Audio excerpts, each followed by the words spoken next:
Bonjour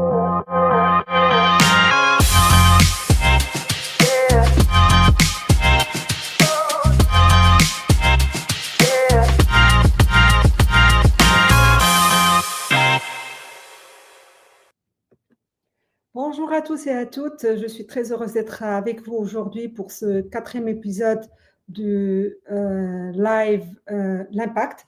Donc, c'est un live que j'ai lancé pour pouvoir vous rapprocher au maximum de mon domaine qui est les études et comment les études peuvent vous aider à créer des marques fortes, des marques irrésistibles, des marques qui créent de l'impact dans le monde. Donc, aujourd'hui, c'est un épisode assez spécial parce que c'est un épisode où je voulais parler un peu plus de comment les études peuvent soutenir les marketeurs. Parce qu'aujourd'hui, avec mon travail et de par les discussions que j'ai avec différents profils de marketeurs, que ce soit les DM, que ce soit les CMO, que ce soit les Insight and Strategy Managers, que ce soit les Insight and Strategy Directors, que ce soit les Brand Managers, on ressent une certaine frustration auprès des marketeurs parce qu'ils sentent qu'aujourd'hui, ils ne sont pas écoutés. Les marketeurs d'aujourd'hui ne sont pas pris au sérieux. Ils ne sont pas en fait aussi impactful et powerful dans les instances de CODIR, de COMEX, de board qu'ils l'auraient aimé ou là qu'ils devaient, on va dire qu'ils auraient dû être. Parce que aujourd'hui, quand je discute avec les différents directeurs marketing et brand managers, etc., ce que je ressens cette frustration que à chaque fois il y a une action, à chaque fois il y a une initiative, et elle est tuée par le CODIR, elle est tuée par les autres directeurs qui décident à la base, on ne leur donne pas les budgets ou on critique ce qu'ils font. Et donc, j'ai voulu qu'on en parle aujourd'hui et je voulais démontrer à ces marketeurs-là comment les études pourront les aider à prendre le pouvoir, à être en fait un maillon fort et pas un maillon faible dans les CODIR et dans les COMEX. Aujourd'hui, ce qu'on note, alors je vais vous faire une petite illustration. Si vous voulez, vous pouvez fermer les yeux si vous voulez, mais vous pouvez les garder aussi ouverts. Euh, Imaginez que dans une salle de réunion, on voit des personnes habillées en costume cravate noire ou en tailleur pour les femmes, ou en tout cas très pro, on va dire, très classique. Et ils sont en train de discuter profit, discuter sur des fichiers Excel, des graphes, des chiffres. Et puis tout à coup, arrive un clown tout coloré, avec des ballons. C'est comme ça que des fois, les marketeurs sont vus dans des CODIR et des COMEX. Je suis désolée pour en fait,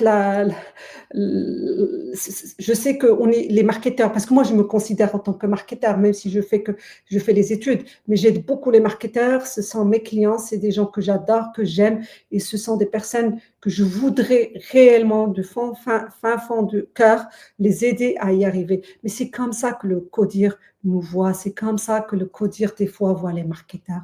Quand on arrive avec de la créativité, c'est important la créativité, mais ce n'est pas le langage du board, ce n'est pas le langage du CODIR, ce n'est pas le langage du COMEX. Quand on arrive avec en parlant d'idées créatives, en parlant de verbatim, eux, ils parlent chiffres, ils parlent impact, ils parlent marge, ils parlent profit. Donc nous, marketeurs, on doit aussi adapter notre langage. On doit être capable de parler leur langage. On doit être capable de les toucher. Aujourd'hui, quand on rentre en CODIR et en COMEX, on ne parle que d'émotions et que de tension et que de verbatim, sans chiffres, sans data. On n'est pas écoutez, on n'est pas entendu. Ne me prenez pas mal. D'ailleurs, moi, pendant tous les premiers épisodes du live, j'ai parlé de l'insight. L'insight, c'est vraiment la tension qu'il faut bien sûr, je fais un petit rappel. L'insight, c'est quoi? C'est identifier une tension du consommateur. c'est identifier la réalité humaine et donc de l'émotion derrière, et c'est l'action, c'est que ça soit actionnable. Donc l'insight, il est important. Il est important pour vous, marketeurs, pour mettre en place des produits, pour mettre en place des offres, pour adapter vos campagnes, pour adapter vos offres, pour que vous puissiez répondre aux besoins du consommateur, pour que le consommateur vous achète. Ça, c'est très important. Mais pour convaincre le COMEX et convaincre le CODIR, vous avez besoin de plus que ça. Bien sûr, l'insight reste très important, il faut le garder, mais ce n'est pas suffisant. Beaucoup de clients pensent que l'insight est suffisant. Moi, j'ai eu, d'ailleurs, il y a quelques mois de ça, j'ai reçu un appel d'un client qui voulait lancer une nouvelle campagne publicitaire, une nouvelle campagne de marque qui était très importante pour eux, sur laquelle ils misaient tous, que le CODIR allait surveiller, etc. Et ils voulaient prétester pour ne pas faire de faux pas. Euh, bonjour, Dr. Hin. Oui, excellente analogie, Stéphane. Oui, vraiment, c'est comme ça que des fois le CODIR voit le marketing. Pour eux, c'est des créatifs. Ils vont nous créer de belles campagnes quand on en a besoin, mais ils ne nous voient pas, en tant que marketeurs, comme des gens sérieux, malheureusement. Mais il faut qu'ils commencent à voir les marketeurs comme des gens sérieux. Donc, je disais, mon client était venu me voir pour un pré-test publicitaire et il voulait, dans sa tête, il voulait faire des études qualitatives, des focus group avec les consommateurs pour les écouter. Les études qualitatives, c'est une mine d'art, c'est très riche. Mais est-ce que ça répond aux besoins en fait, le besoin de bien prétester une publicité? Est-ce que ça va répondre par la suite aux interrogations qu'on va avoir avec le CODIR quand on va vouloir présenter les résultats? Quand on va lancer la campagne, on va nous demander est-ce que ça a marché, ça n'a pas marché, qu'est-ce qu'on va leur présenter? Est-ce qu'on va leur présenter des verbatims de ce que nous a dit 6 ou 8 personnes par groupe? On va dire, allez, maximum, on a vu 30 personnes. Non, ce n'est pas suffisant. C'est très bien. C'est magnifique d'écouter pour ressortir les verbatims, pour ressortir les tensions, pour ressortir tout ce qui est qualitatif, pour explorer. Mais ce n'est pas suffisant. Il faut quantifier derrière. Il faut faire des études quantitatives, même en pré-testant. Et c'est pour ça d'ailleurs que j'avais à ce client-là recommandé de faire les choses différemment, de faire déjà un point, un T0, de comprendre où est-ce qu'on est aujourd'hui, est-ce qu'il connaît où est sa marque, est-ce qu'il connaît sa brand equity. Donc il fallait faire un T0 pour savoir quel serait l'impact de la communication par la suite sur ces KPI-là. Donc, quelle était sa willingness to pay aujourd'hui, et puis par la suite, on la mesurerait après la campagne pour voir est-ce qu'il y a eu un impact sur la willingness to pay. Et c'est ce qu'on a fait effectivement. Donc, au-delà de faire que des focus group, on a bien sûr fait les focus group, mais on ne les a pas fait en premier. On a d'abord fait un pré-test quantitatif pour ressortir l'impact de la pub sur le short term, qui est les ventes. Est-ce que la pub pourrait impacter les ventes? Est-ce que la pub impacte la brand equity? Et puis, bien sûr, tous les KPI d'une publicité, la likability, la crédibilité, le message, la compréhension, etc. Tout ça, c'est intéressant pour vous en tant que marketeur, intéressant pour vous en tant que créatif. Mais ce qui intéresserait le board, ça serait plus l'impact sur les ventes et l'impact sur la marque. Parce qu'aujourd'hui, de plus en plus de board members savent que la marque est un asset important et qu'il faut qu'on le construise. Donc, c'est ce qu'on a fait. Effectivement, après la campagne, on a fait un suivi où on a pu voir l'impact réel de la campagne sur la marque et sur les ventes de la marque. Donc, merci beaucoup pour vos commentaires. Je vais montrer un petit commentaire. No apologies needed. You are using a metaphor, so I don't see why would marketers take it personally. It's a great insight. Thank you. I don't know who wrote this, but it's an anonymous LinkedIn user. Thank you merci beaucoup pour ce commentaire. J'ai un deuxième commentaire de la part de Christine. Ce dont on a besoin, un CODIR Commerce, ce sont les décisions qu'il doit soutenir ou mettre en œuvre. Les informations ne sont là que pour soutenir ces décisions. Exactement, exactement. Donc, le CODIR et le COMEX sont là pour décider. Et il faut leur faciliter la tâche. Il faut leur montrer comment prendre les décisions. En fait, pas leur montrer comment prendre les décisions, mais leur donner les arguments pour que leur décision soit la plus sûre possible. Il faut réduire le risque d'une décision. Donc, ce que font, ce que le marketeur vient, la valeur ajoutée du marketeur à ce moment-là serait de ramener de la data, de l'insight et de la data, les deux combinés, pour pouvoir permettre aux codir et aux COMEX de prendre des décisions moins risquées, on va dire. Parce qu'il y a toujours un risque, mais l'objectif, c'est de réduire le risque au maximum. Donc premier belief, c'est qu'on peut faire du quali, on peut parler aux consommateurs et c'est bon, on aura prétesté nos campagnes, on aura prétesté notre offre, on aura prétesté nos services, etc. Ce n'est pas suffisant. Ce n'est pas suffisant parce qu'il faut mesurer. C'est vrai que tout ce qui est qualitatif, l'écoute du consommateur est très, très importante et j'insiste dessus parce que pour moi, c'est important d'écouter le consommateur.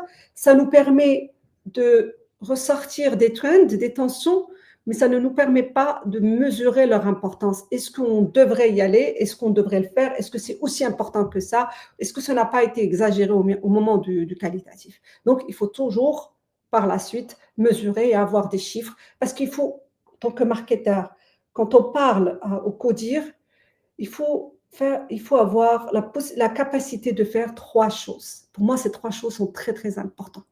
La première, convaincre la tête avec des chiffres, avec de la data, bien sûr, bien synthétisée, bien présentée.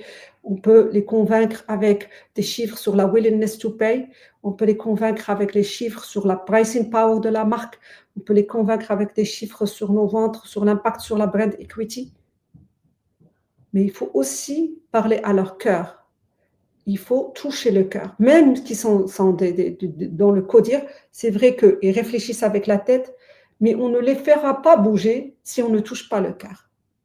Les chiffres seuls ne peuvent pas faire ce que pourrait faire un alignement entre la tête et le cœur. Et donc, un bon marketeur a cette capacité de pouvoir aligner le cœur et la tête pour que le corps bouge, en fait, pour que l'action soit prise. Donc, quand on parle au codir, quand on parle au commerce, quand on parle au board, ils sont des êtres humains.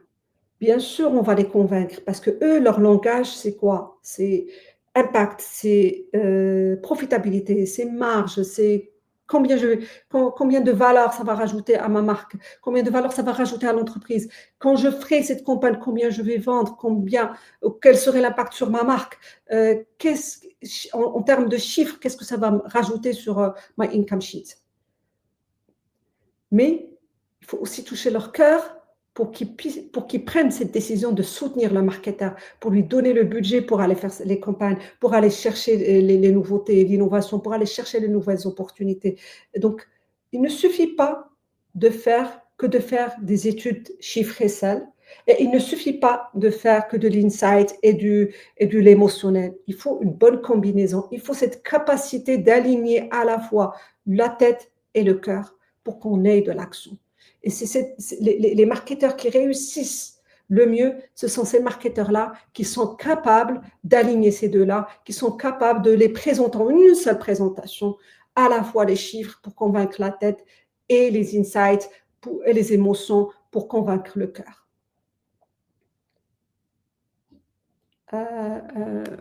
Oui, Sana, merci.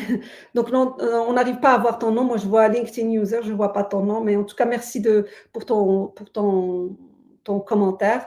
Comme je disais, un bon marketeur, c'est comme si vous avez fait, je ne sais pas si certains d'entre vous ont déjà participé à des réunions où des fois, on a un speaker qui nous montre des chiffres ou autres et qui parle de l'émotion de façon à ce qu'on a juste envie, juste après cette réunion-là, de se lever et d'aller faire des choses. C'est ça. C'est ce que devrait être un marketeur capable de faire. C'est ce que le bon marketeur devrait être capable de faire. Et ça, c'est des compétences au-delà des compétences analytiques, au-delà des compétences, on va dire, de skills marketeur, c'est des skills de leadership que doit avoir un bon marketeur. On doit absolument, en tant que marketeur, travailler sur nos skills de leadership, notre capacité à pouvoir aligner nos discours pour la tête et pour le cœur. Notre capacité à pouvoir convaincre la tête et séduire le cœur. Et ça, c'est vraiment quand le marketeur arrive à maîtriser cette façon de faire, cet alignement-là, il est capable de tout avoir. Il est capable de fédérer le COMEX et le CODIR derrière. Donc, comme je disais, l'idée derrière, c'est qu'un marketeur, pour qu'il puisse être écouté ou pour qu'on l'écoute dans le board, il ne peut pas. Je reviens juste à un point qui est très important. Il y a 3 types de marketeurs. Il y a le marketeur opérationnel, et lui, on va le trouver dans les opérations en train de mettre en place, on va dire, des actions promotionnelles, il est en train de travailler sur son price, il est en train de travailler sur les 5 P. On a le marketeur créatif, et lui, il adore la créativité, il passera 70% de son temps avec l'agence créative, à choisir les différents castes, à regarder les différentes idées créatives, à parler de créativité, et on a le marketeur stratégique. Et le marketeur stratégique, c'est lui qui s'assoit dans le CODIR, et c'est lui qui est capable de devenir CMO, et c'est lui qui est capable de s'asseoir dans le board. Le marketeur stratégique, et c'est ce qu'il faut, si vous voulez être écouté, vous devez être un marketeur stratégique. Un marketeur stratégique n'est pas censé s'asseoir avec l'agence de communication pour faire c'est leur travail. L'agence de com sont capables, on les briefe bien comme il faut, on leur donne l'info qu'il faut, on leur donne les insights qu'il faut, on prépare le terrain pour eux et on les laisse créer. Un marketeur stratégique n'est pas censé passer son temps avec tout son temps avec la créa ou avec l'agence créative. Ce n'est pas son rôle. Lui, son rôle, c'est de convaincre le board pour soutenir son équipe. Marketeur stratégique, c'est un leader d'une équipe forte, une équipe qui est capable d'exécuter le reste, une équipe où il aura des personnes créatives, des personnes qui vont faire de l'analytics, qui vont aller analyser les chiffres, etc. Donc ça, c'est le 3e profil du marketeur qui fait de l'analytics et de l'opérationnel, etc. Donc il aura ça. C'est un leader capable de faire confiance à ses équipes qui vont faire ce travail opérationnel, et lui va être capable de traduire le travail de son équipe en un langage CODIR, qui va parler au CODIR, qui va défendre les idées de ses équipes, qui va ramener le budget, qui va pouvoir supporter ses équipes pour qu'ils puissent exécuter les belles idées et les plans et les stratégies qu'ils mettent en place. Donc, et pour ça, j'insiste sur ce point-là. Pour ça, il faut absolument, absolument faire 2 choses. La data, donc parler à la tête. Et comment on parle à la tête? C'est avec des mesures chiffrées, c'est des études. Par exemple, nous, on travaille avec beaucoup de clients sur des mesures de brand equity. Ça, c'est très important. La brand equity, c'est un KPI qui permet de mesurer à la fois la demand power, donc l'envie que donne votre marque à vos consommateurs de l'acheter, mais aussi le pricing power, la capacité de vos marques à augmenter les prix. D'ailleurs, et ce dernier, en fait, le pricing power, c'est un indicateur vraiment clé. Il y a d'ailleurs Warren Buffett qui avait dit que lui, il n'investit pas dans des marques avant de regarder leur pricing power. Il faut pour lui qu'absolument, absolument, la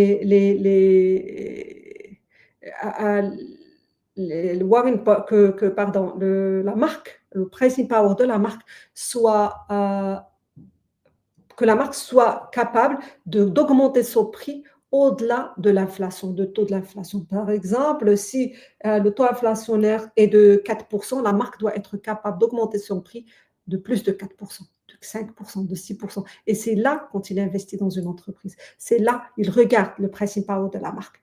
Et ça, c'est très important. Et c'est quelque chose que les études vous permettent à vous, CMO, et bien sûr au CEO et CFO, de mesurer.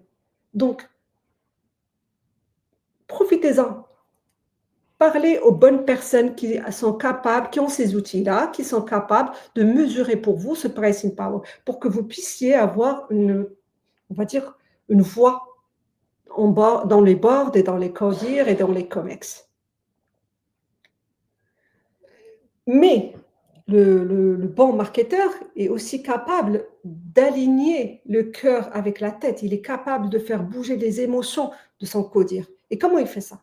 En général, ce n'est pas en ramenant des rapports d'études qualitatives ou en montrant des verbatims. Ce n'est pas suffisant. Ça, c'est quand on fait ça, c'est plus on parle à la tête. Encore une fois, on est en train de montrer de la data, même si c'est de la data pas chiffrée. Ce n'est pas quelque chose qu'ils vont ressentir. Ce que je recommande, et c'est ce qu'on fait avec beaucoup d'entreprises, ce sont des sorties terrain, ce sont des immersions. Ramenez vos CEO, vos CFO, tout le CODIR, ramenez-les en sortie sur les terrains qui contactent le consommateur. Si vous êtes par exemple dans une entreprise d'FMCG, vous faites, je ne sais pas, vous travaillez dans des jus ou des biscuits ou autres, allez voir, ou de la levure ou de je ne sais quoi, allez voir la consommatrice ou le consommateur là où il vit. Et là, je ne parle pas au marketeur, parce que le marketeur, il le fait bien. Il est toujours à l'écoute de son consommateur. Là, ce que je dis, c'est que le marketeur doit encourager le board et le CODIR et le COMEX à sortir et à passer du temps avec le consommateur dans son lieu de vie, dans sa maison. Par exemple, partir avec la ménagère et la voir cuisiner avec notre huile ou notre margarine ou notre beurre. Aller voir les enfants au petit déjeuner le matin quand ils prennent notre yaourt ou quand ils prennent notre fromage, comment ils le consomment, quelles émotions autour de ça. Parlez-leur. Quand on fait ça, croyez-moi, avec les marques avec lesquelles on les fait, en général, on le fait, on l'a beaucoup fait avec des CEO, avec du top level, du top management. Ils adorent ça parce que c'est là où ils mettent le doigt sur les tensions. C'est là où ils arrivent à mettre une image, si vous voulez, une émotion sur ce que leur présente le CMO. Quand le CMO va aller par la suite parler des tensions au board et leur proposer une offre ou proposer une nouvelle campagne, ils vont comprendre. Ils vont comprendre et ils vont se dire, oui, effectivement, on a vu ça.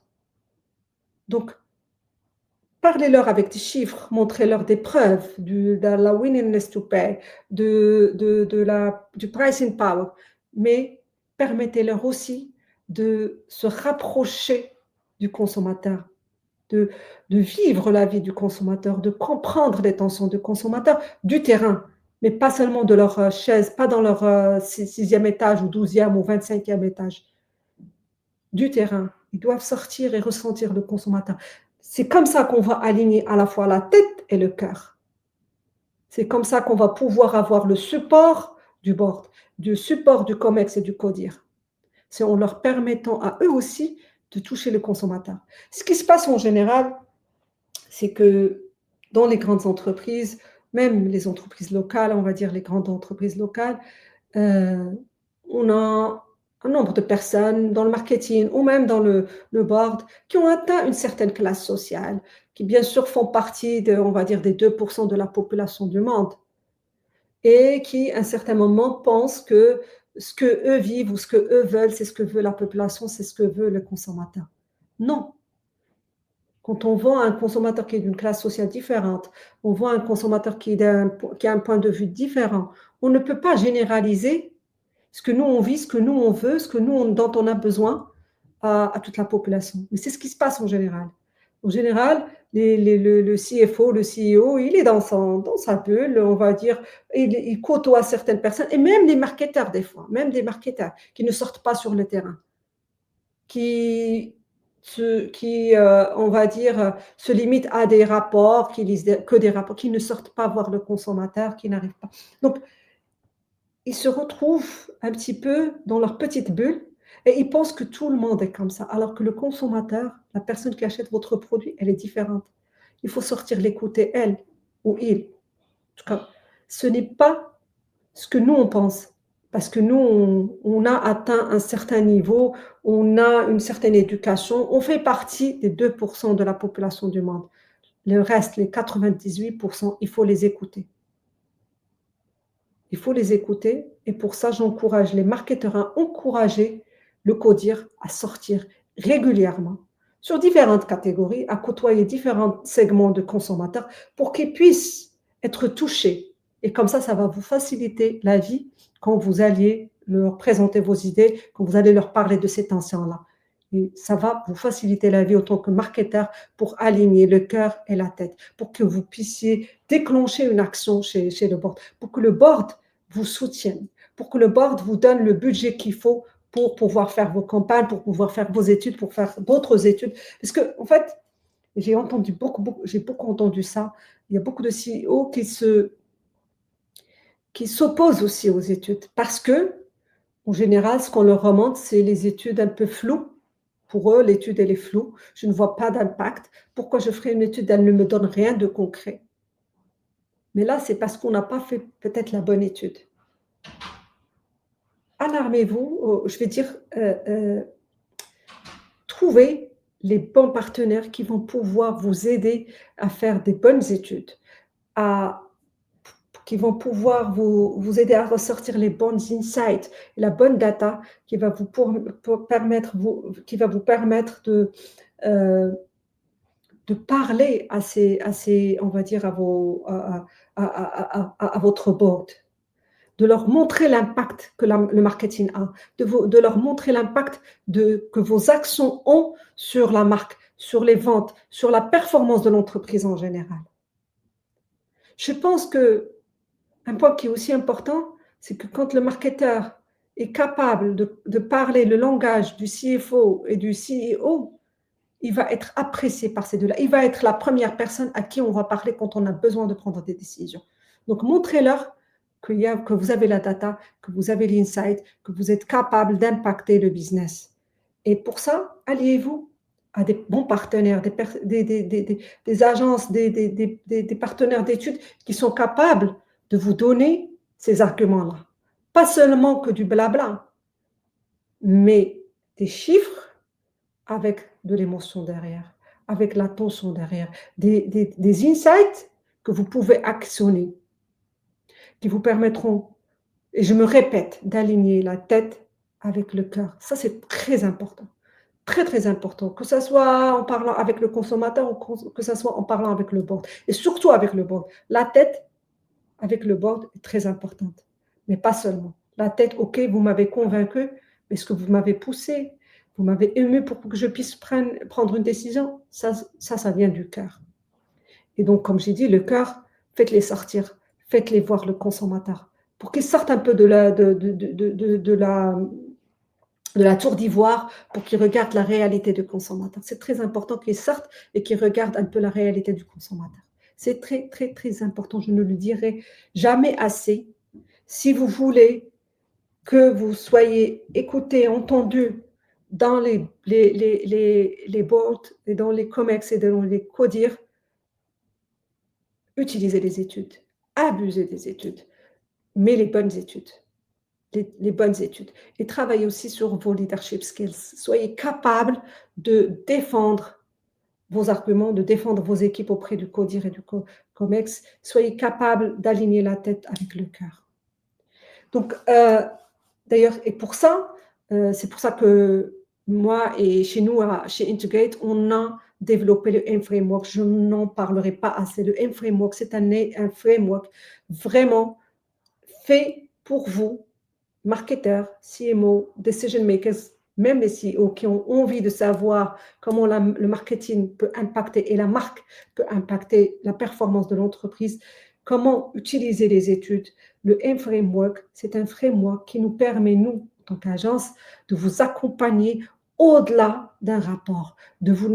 On vous livre des insights, on vous livre de la data qui va vous permettre d'impacter, de prendre les décisions qui va vous permettre de devenir une marque irrésistible, qui va vous permettre de croître en tant qu'entreprise. Parce que le M-Framework, ça commence d'abord avec l'assessment, donc on comprend on va dire, vos orientations stratégiques, vos problématiques, votre business challenge, et on met en place des outils, pas seulement une étude, on ne veut pas appeler ça une étude, un accompagnement complet, des projets de manière complète, de façon à ce qu'on vous permette d'atteindre ou qu'on vous facilite en fait, pour atteindre les objectifs business que vous avez.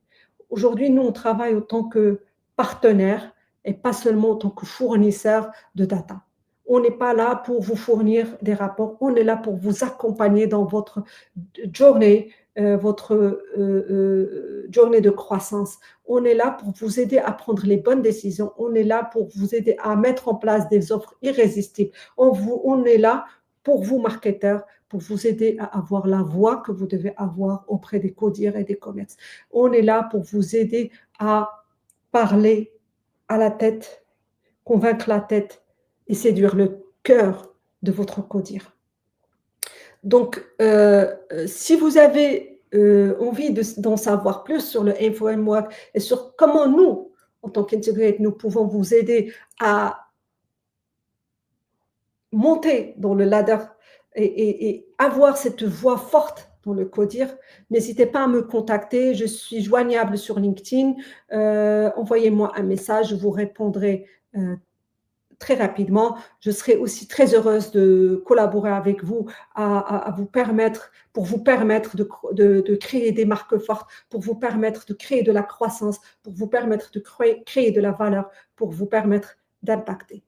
Je pense que les 30 minutes prévues pour ce live se sont très, très vite passées. J'espère que j'ai rajouté de la valeur dans votre vie. Je suis là pour vous répondre à vos questions si vous en avez. Et encore une fois, n'oubliez pas que les études sont là pour vous soutenir. Les études sont là pour vous donner une voix dans le top management. Merci de m'avoir suivi aujourd'hui et à la semaine prochaine.